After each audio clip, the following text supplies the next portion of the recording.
Repos et paix dans le Seigneur. Le Seigneur m'a demandé de faire une exhortation aujourd'hui, très importante.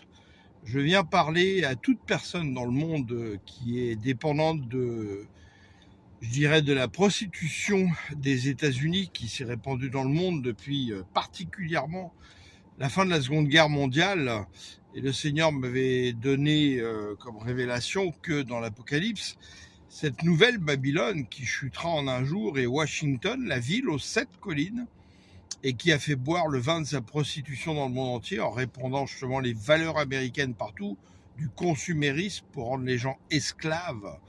Et là où je vis par exemple en ce moment au Québec et où j'ai vécu avant, donc un système totalement nord-américain, mais malheureusement qui s'est répandu aujourd'hui aussi bien en Europe, en Afrique ou ailleurs, qui se répand de plus en plus, on voit bien comment les gens sont totalement esclaves des crédits, surendettés, se croient riches de l'extérieur mais pauvres. On vous dit même, ah, vous êtes propriétaire. Non, vous avez emprunté à la banque. Donc vous êtes accédant à la propriétaire. C'est-à-dire que vous louez votre maison à la banque, vous n'êtes propriétaire de rien. Et nous voulons remplir nos maisons, notre environnement de plein de choses totalement inutiles, qui en fait sont le reflet de l'absence de Christ en nous, où nous cherchons à combler un vide. Et je vous exhorte vraiment à vous détacher de tout cela, à revenir à des choses beaucoup plus simples. Le Seigneur m'a donné la chance en 2018 de passer d'une maison de 120 mètres carrés à 28 mètres carrés au milieu des bois. Et je me suis aperçu par exemple que les 3/4 de ce que j'avais dans ma maison ne me servaient à rien.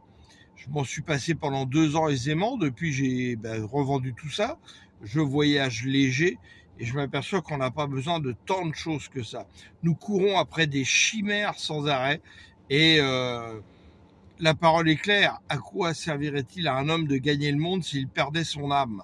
Et c'est ce que la plupart nous faisons sans même nous en rendre compte.